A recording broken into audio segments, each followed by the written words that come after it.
না পাড়া বেড়াইতে গেছে আর তুই গেছে এই পোলালে পাড়া বেড়াইতে না নিজে যখন হইব তখন নিয়ে পাড়া বেড়াইও তখন তো ধরবা না তখন তো কইবা দাদি ধরো আমি পারতাছি না আচ্ছা জাগা শোন তোর লগে আমার কিছু কথা আছে কি কইবা কও বন্ধে ওই যে বাড়িতে তো মেলা মেহমান সবার সামনে তো সব কথা কম জানা তাই ফাঁকে খারাইছি ওই তোর লগে যে পোলার বিয়ার কথা ঠিক করছি তোর কি পোলা পছন্দ হইছে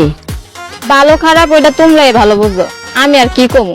তাই পোলা যদি ভালো হয় আমারও কোনো আপত্তি নেই আপত্তি না থাকলে তো হবে না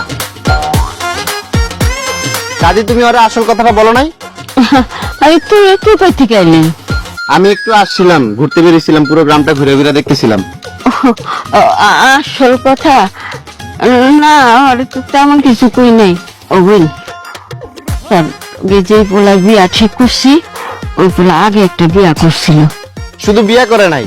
এর আগে 3 বছরের সংসারও করছিল বিয়া সংসার এগুলা কি কইতাছো তোমরা শোন না ঠিক আছে বিয়া করছিল কিন্তু বউ তো নাই মরে গেছে আমি পুরুষ মানুষ কি করবো কহ বিয়া তো করুন লাগবো না কও কি দাদিমা এই কথা তো তুমি আমার আগে কও নাই তোরে কনের কি আছে পোলা ভালো তাই আমরা বিয়া ঠিক করছি এতই যখন ভালো তাহলে বউ মরে গেল কেন নিশ্চয়ই বউরে নির্যাতন করতো এই জন্যই বউ কষ্ট পেয়ে মরে গেছে না না দাদিমা আমি এই বিয়া করুম না তুমি বাবা না করে দাও আরে না না হ্যাঁ বউরে অনেক ভালোবাসতো ভালোবাসলে কি বউ মরার সাথে সাথে কেউ আরেকটা বিয়ে করে আরে লোকটার বাপ মা নাই সন্তান আদি নাই কেউ নাই তাহলে বিয়া করবো না কি করবো কো যাই হোক আমি তো জানি পরি এই বিয়ে করবে না না না এটা কি কর বিয়ার দিন তারিখ ঠিক হয়ে গেছে আত্মীয় স্বজন দাওয়াত দেওয়া হয়ে গেছে মেলা খরচ পাতি হয়ে গেছে এখন যদি পরে বিয়া না করে তাহলে ওর বাপের মান সম্মান থাকবো